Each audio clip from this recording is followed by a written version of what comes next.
This morning I want to talk about everything you need. If you've noticed the last few weeks we've been talking about struggles because I'm in the midst of a 30-day struggle myself. And so that's all that's really been on my mind, and I'm sure everybody else is in a struggle also. Just to give you an update, I feel absolutely wonderful today, and I hope all of you do too. Our text this morning, 2 Corinthians chapter number 12, very familiar text. You've probably heard the main verse that I want to focus in on this morning over and over and over. If you've been around the church life very long at all, Paul is talking in those first several verses about him being an apostle and being so close to God that God allowed him to be able to see things and experience things that nobody else has ever seen or experienced. And he's talking about how if anyone would have a reason to boast and to be arrogant and to be prideful, he says it would be me. He said, but. Then we pick it up there in verse number 7. It says, because of the surpassing greatness of the revelations, for this reason. In other words, for this reason. This is the reason why Paul stayed humble. It says, to keep me from exalting myself, there was given me a thorn in the flesh, a messenger of Satan, to torment me, to keep me from exalting myself. Concerning this, I implored the Lord 3 times that it might leave, and he said to me, my grace is sufficient for you, for power is perfected in weakness. Most gladly, therefore, I will rather boast about my weaknesses, so that the power of Christ may dwell in me. Therefore, I am well content with weaknesses, with insults, with distresses, with persecutions, with difficulties for Christ's sake.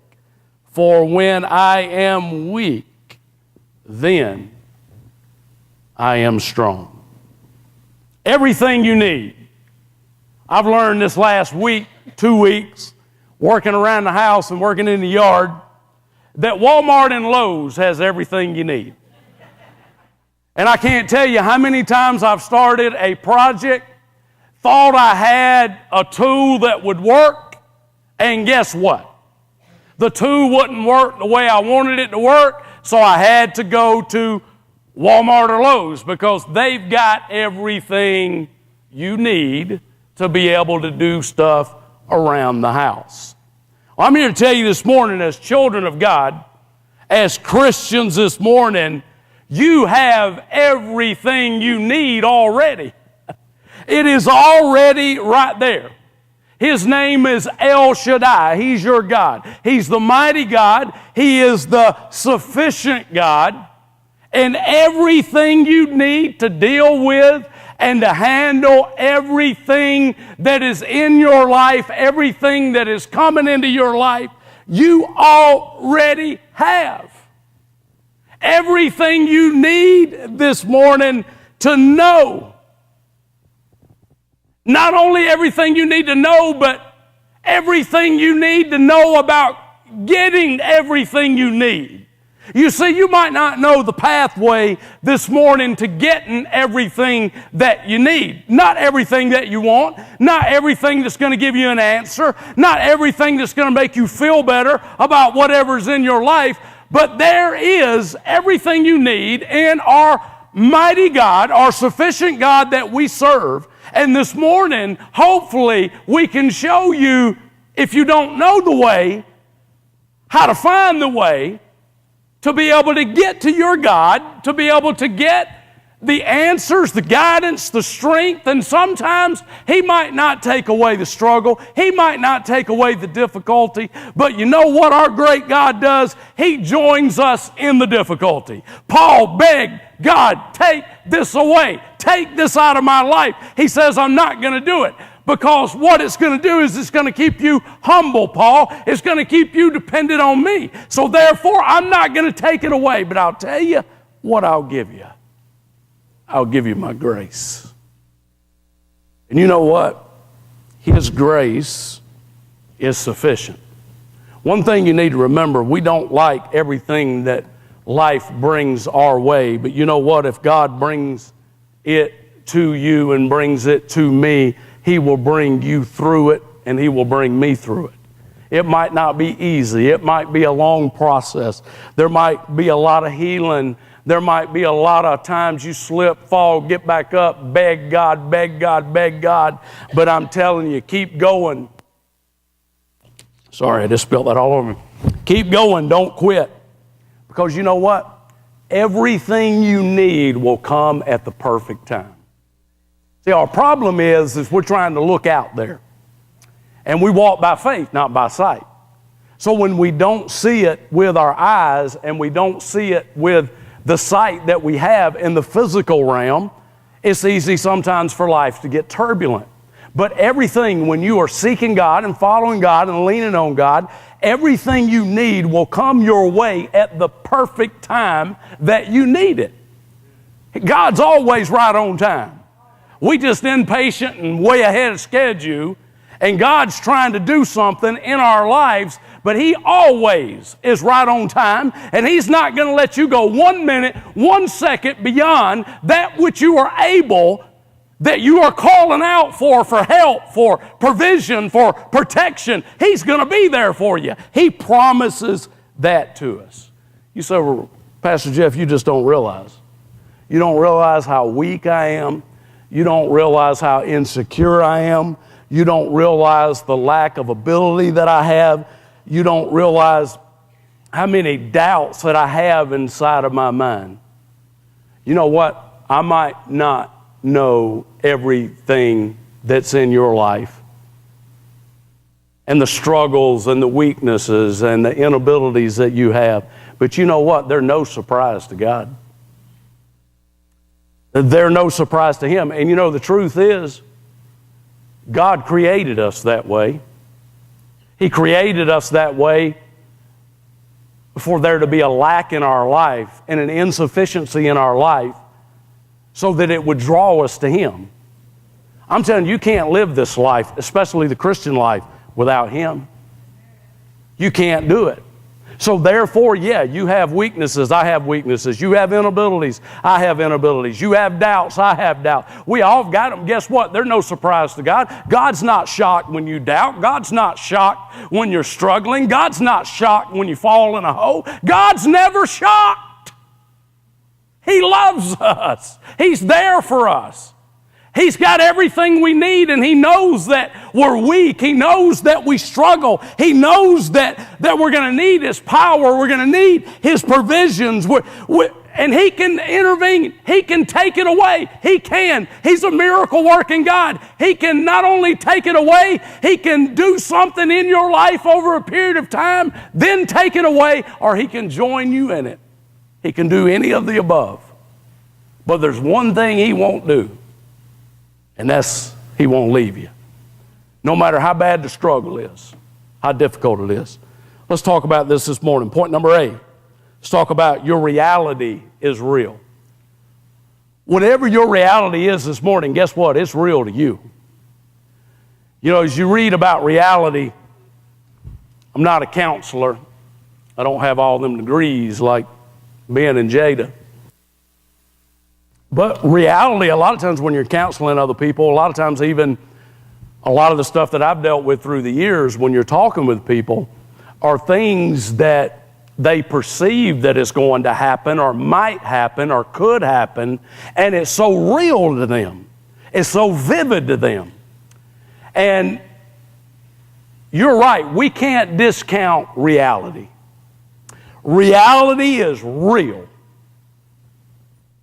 Whether it's absolute reality and it's black and white, or it's perceived reality, what you see and feel inside of you, that reality is real.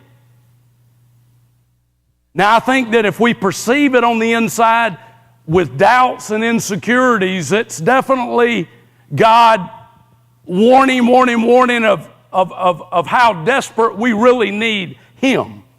Because there's a lot of things that if we can get the Word of God in us and we can bridge that gap with faith, a lot of those things that we struggle with and are insecure with would dissipate, would go away, because we'd be able to trust God and we'd be able to rely on God, and it wouldn't be on our backs. That's our problem a lot of times, is we think it's on us when ultimately it's on God. And we've just got to learn how to make the transfer from our life over to Him, and we only do that through the Word of God and faith in Him and relying on Him. So your reality is real. You can't deny it. You don't even have to like it, but you have to accept it somehow, some way, because you never move beyond where you're at in whatever struggle you have until you can reach a point to where you're not in denial anymore, and you're not, mad and angry at God anymore for whatever it is in your life, but you can come to a place to where you don't like it and you hate it and you're not good with it, but you accept it so that God can really, really fill you with everything that only He can give you. So your reality is real. So you look at your life this morning, and sometimes you just have to tell yourself, welcome to reality. It is what it is. You don't have a job.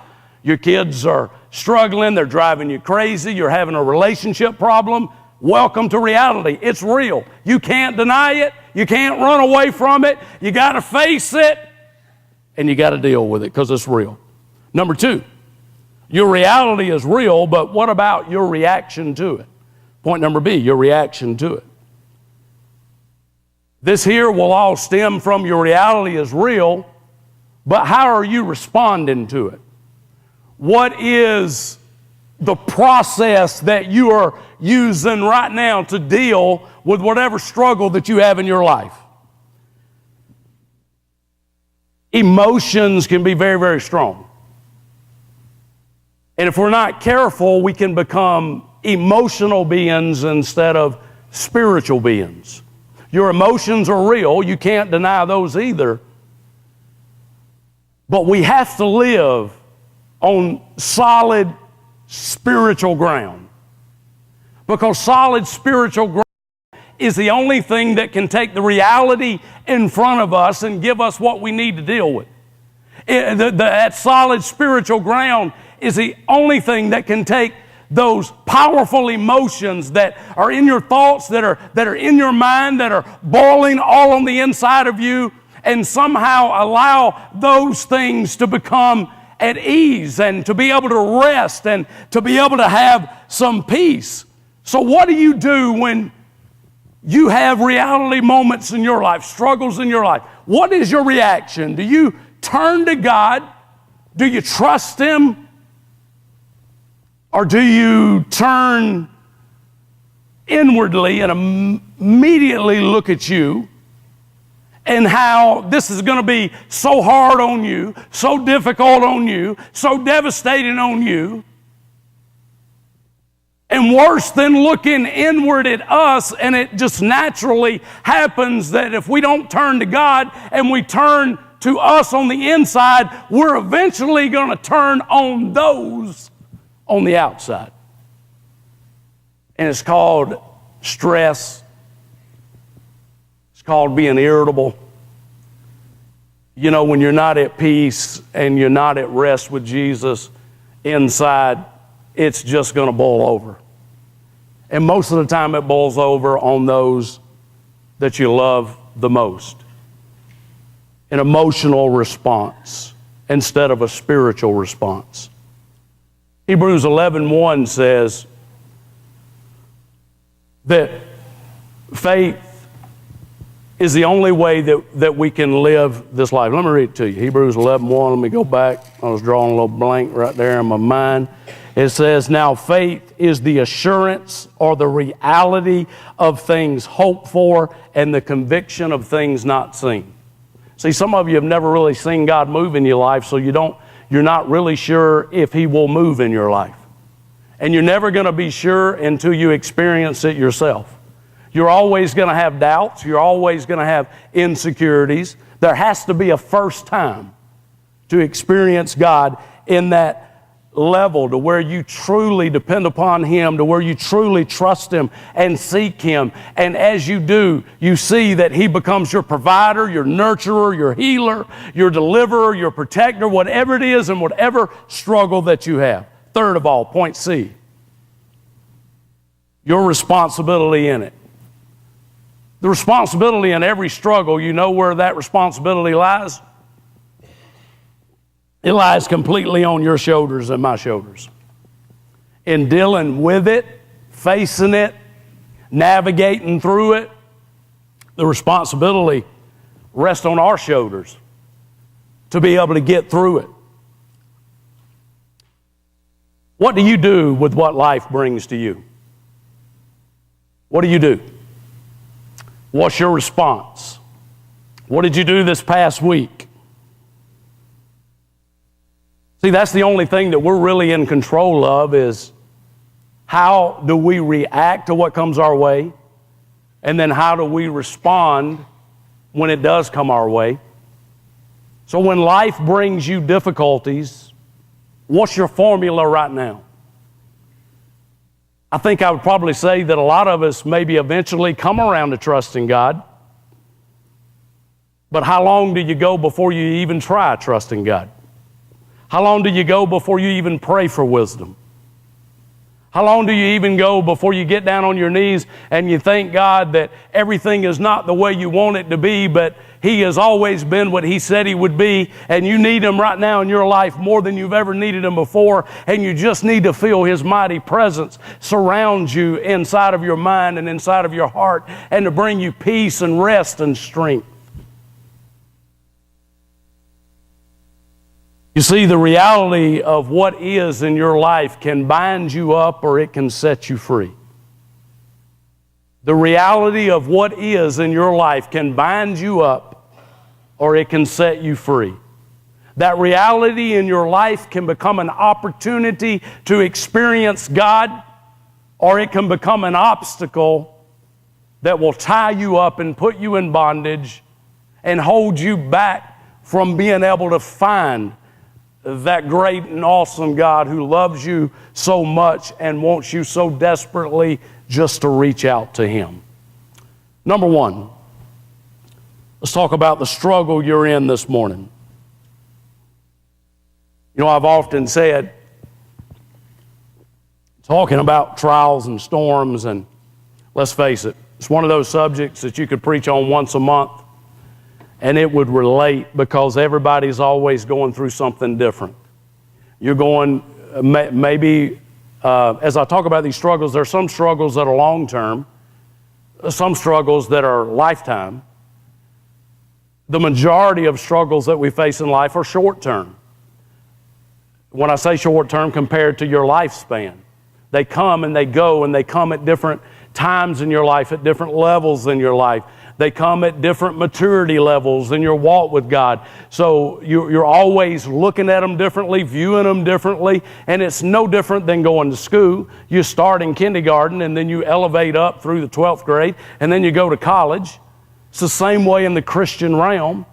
You know, God gives you tests to be able to, that would be for a child, that would be for a baby, so that you can learn to experience God on a level that you can relate to. And as you mature more, it gets a little bit more intense because now you've experienced God and now you can experience Him more. And God can take your life and elevate it in a way that you could never imagine and use you in a way that you can never imagine. But you know, the majority of the struggles that we face in life, we are the author of them. Are we not? I'd say that the majority of the things that you'll face this year in your life, you're not going to be the author of all of them, but I would say a good many struggles that we go through, we create ourselves. We know we can't spend more than we make, but we keep doing it. We know that we can't say everything that pops into our mind and expect relationships to be good, but yet we keep doing it. And the only thing that happens is man, I got a financial burden. I got this relationship struggle. this is hard, this is difficult, we just can't get it right. And the majority of the time, we created it. Or maybe you didn't create it, but maybe someone or something that was out of your control created it for you. We do face those things sometimes, to where somebody else does something to hurt you, somebody else does something to take advantage of you, somebody else does something to harm a relationship, to harm you financially, emotionally. Whether you're the author of it or whether someone just does it to you, whether it is devastating, dark and unknown, stressful, overwhelming, hurtful, painful, makes you full of tension, and whatever it may be, a new challenge, a new opportunity, a transitional moment, I'm here to tell you, God is aware of it. And whether you created it and its consequences light or consequences heavy, or somebody else brought it and it was unjust and not right and unfair, God knows about it, and guess what? He loves you and He cares for you. But we still have to reach to Him in our struggle. Maybe this morning, whatever struggle that you've got going on in your life, maybe you're already on track. Maybe it took you a little while to get there, but maybe you are on track. Maybe you are trusting God. I know I have to be honest with you. I'm no different than anybody else. There's sometimes we can get on track, and you know as well as I know, it's not that easy to get off track.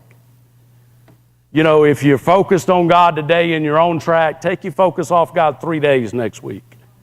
And it won't take long for that which was on track and you were getting strength and grace and comfort for, the enemy will immediately come in and rob you of it, because you can't go 3 days without looking to God, 3 days without focusing on God, and have what you need to deal with the struggle that's in your life and win in it and conquer it and come out on the other side of it victorious.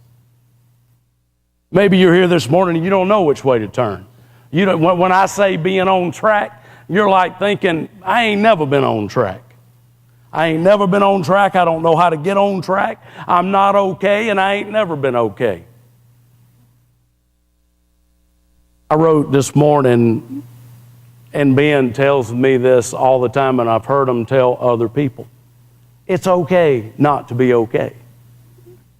It's okay not to be okay. Guess what? You're not always going to be okay. How many times somebody asks you how you're doing? You say, okay. You lying. We just know that the other person that's asking us really don't want to hear what we've got to say, so we say, okay. But you know what? Especially in the realm of family, especially in the realm of where there's supposed to be love and support and encouragement, to where we're supposed to really surround each other and rally around each other and exhort one another to be able to be all that we can be for God, you would think that this would be the one place that it would be okay to come in and not be okay. And it might not be other people. You might yourself be worried about what other people are going to think about you not being okay. And you know what? If we stay in bondage to those things, then we will never experience God. You know, sometimes you just got to take a leap. Sometimes you just got to open yourself up. And I'm saying one that has never really done that the way that I should, but you have to. There's got to be somebody in your life. If you don't want to do it with a bigger group, there's got to be somebody that you can share with. Got to be somebody that you can say, guess what? My life's not okay. Let me tell you about it. Always know this, and I've seen this bear out in my life over and over and over, that the struggle that you're facing today, no matter what it is preparing you for what God has for you tomorrow. Whether you created it or whether somebody else brought it to you, God's going to use that struggle to do something in your life. He's going to use that struggle, no matter who you are and where you are and what it is. He's going to take you somewhere with it. He's going to teach you something through it. Question is, how much is he going to have to teach us before we connect with him? Gidget used to make Whitney and Bradley and Jordan pick their own switches. Go outside in the shrubs. That's what I'm talking about. Power been going out in my life for the last month. See, hey, y'all think I'm crazy. If y'all wasn't here the first Sunday in July and y'all were on vacation, that was the craziest Sunday ever. And I have had 3 alternators go out of 3 different vehicles since that day. Now, Ben says I'm Jonah. I'm running from God. I mean, it's all power related. I had a van that the alternator fell completely out of. Fell off. A boat is in the engine now, broke off. So it turned into more than it turned into a huge issue. I don't even know how to, I don't have a mechanic mind. I can't even wrap my head around that. All I know is the place told me what they wanted to fix it, and I said, we'll pray about that one for a while. And then I had my van go out, was getting it fixed. I was driving Rhonda, that little truck she sold to me several years ago, and I was driving it to go pick up my van, and the battery light came on and the alternator. What's your struggle? Mine's alternators and power. Number 2, the solution you seek. Can y'all see me? We all want a solution, don't we? And we're all seeking a solution. But are we seeking in the right direction? I want you to write down James chapter number 1. To me, James is this whole chapter. If you want to know, if you're like in a struggle, and you want to know how to deal with it, you want to know how to navigate through it, you want to know how to be a winner and to conquer it, even if it doesn't go away, to conquer it, even if it's still there, to be on top of it and not for it to be on top of you, then James chapter number 1, beginning in verse number 2, all the way down through the rest of the chapter. And basically, James is one of those writers that just speaks a language that we can understand. We might not like his language, but he speaks it. He says there in verse number 2, he says, "Consider it all joy, my brethren, when you encounter various trials." You're like I am. If you're in your right mind, consider it all joy. How in the world am I going to have a struggle in my life and I am going to consider it a pure joy for that trial and struggle to be in my life? Well, joy is not happy. See, we get the two. We make the two words the same. Joy is a fruit of the Spirit. Joy in your heart and in my heart is a faith choice that we make. It is a choice that we make that basically says this right here. This is reality in my life. I don't like it. I hate it. I hate the struggle. God, I don't like this struggle. I wish this struggle would go away. But guess what? It's not going to go away. It's there. And I'm going to trust you, God. And I'm going to trust you right now, this very minute. And I am choosing joy. I am choosing joy because I want to put my foot on top of this struggle, on top of this situation, because I know if I trust you and I choose joy, the joy of the Lord is my strength. You will join me in this mess and you will help me navigate through it and honor you every step of the way. How can you have joy? Because God, He's El Shaddai. He's God Almighty. He's the all-sufficient God. the creator God, the most awesome provider in the world. What do you mean? How can you have joy? You are calling on that God to come and aid you in your life. He's El Shaddai. And then it says there in verse number 3, knowing that the testing of your faith, knowing that the testing of your faith is what? It's producing something. You know, I loved it when Rachel and Whitney were, they were having them babies and they were in pain. And I loved every minute of it. Not that they were in, you know what? I wasn't looking at the pain. The pain was probably bad, but they had ways to be able to cope with it. If they still hurt, then, you know, it's all right. They won't hurt the next day. But I had great joy. You know why I had great joy? Because I knew that great pain that they were going through was producing something.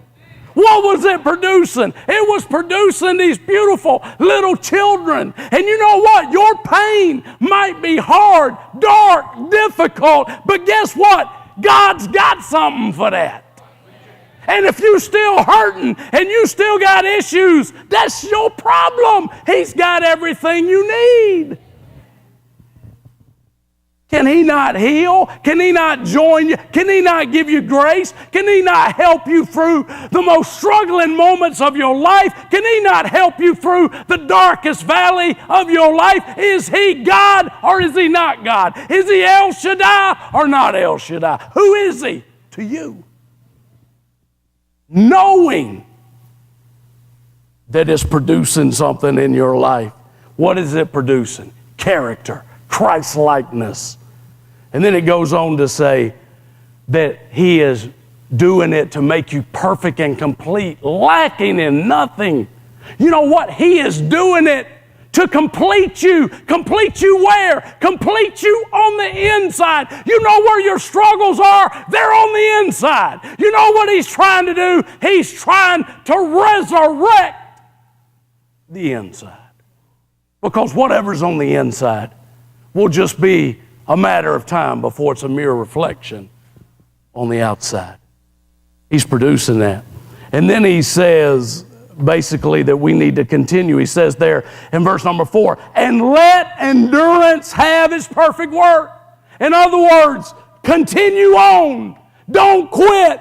Don't give up. If you fall down, get right back up. Let endurance have its perfect work. Man, I'm telling you, getting in shape ain't easy. And you know what? Getting spiritual and getting right with God ain't easy either.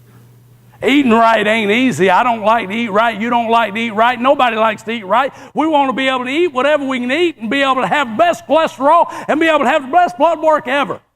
But you know what? It don't work that way. Some of us not only have to eat right, we have to run, we have to exercise, we have to do bodily work and bodily pain to be able to keep this body physically in shape. And you know what? Spiritually, it's the same way. How are you and me going to be what we need to be if we never have a struggle in our life?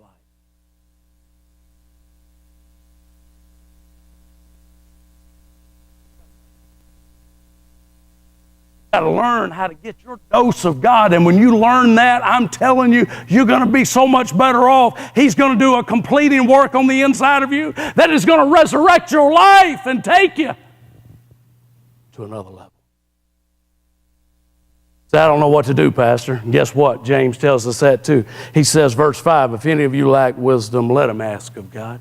You don't know what to do. You need guidance. You need enlightenment. Trust God every step of the way. Don't quit. Don't give in. And ask God and pray, God, give me wisdom. Give me wisdom to know your will, God. Give me wisdom to be able to be sensitive to your spirit, to be able to know what I'm supposed to do in the midst of this struggle in my life. So, God, that I can honor you and I can follow you and trust you every step of the way.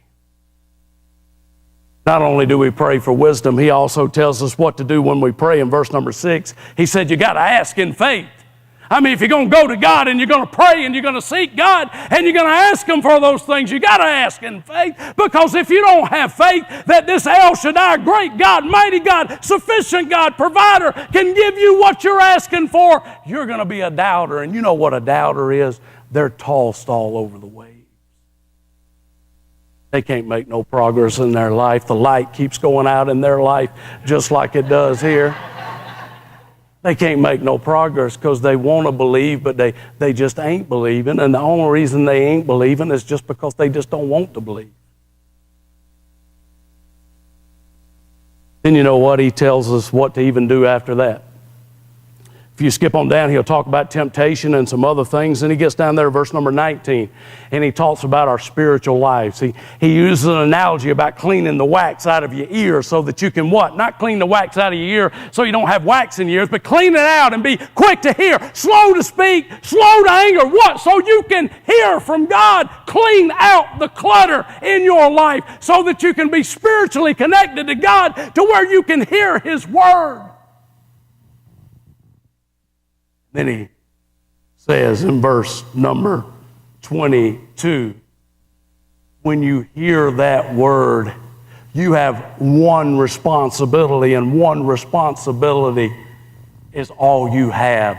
And that is to take the word that you prayed for and the word that you've heard and do it. Be a doer of the word. Clean it out so you can what? Hear it. Be spiritually connected so you can walk in it and do it. And you know what he says, verse number 25, one of my favorite verses in all of the Bible. We miss it.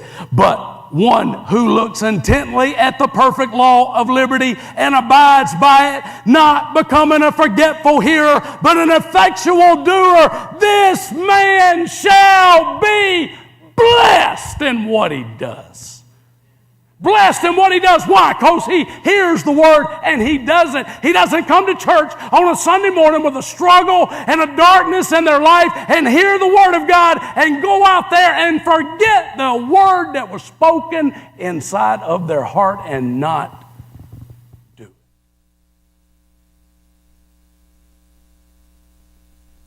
Your greatest blessings are going to be seen in your life through your obedience to God. Some things you ain't going to get in your life until you start doing what God says to do in His Word.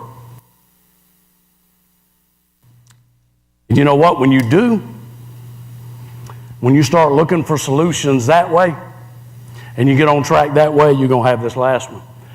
The sufficiency you find. There's a struggle you're in, there's the solution you seek, but there's the sufficiency you find.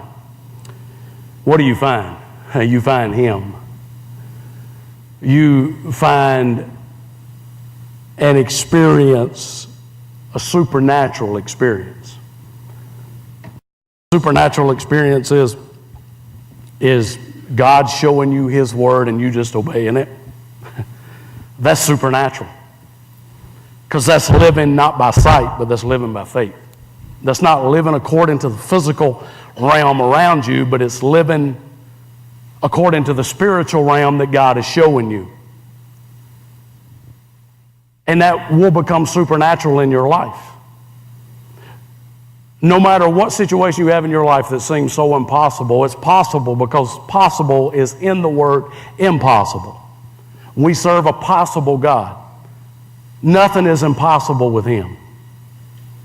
Your impossible situation that you want to go away so desperately, maybe it won't go away, but I'm telling you, just like Paul learned, His grace is sufficient. It is.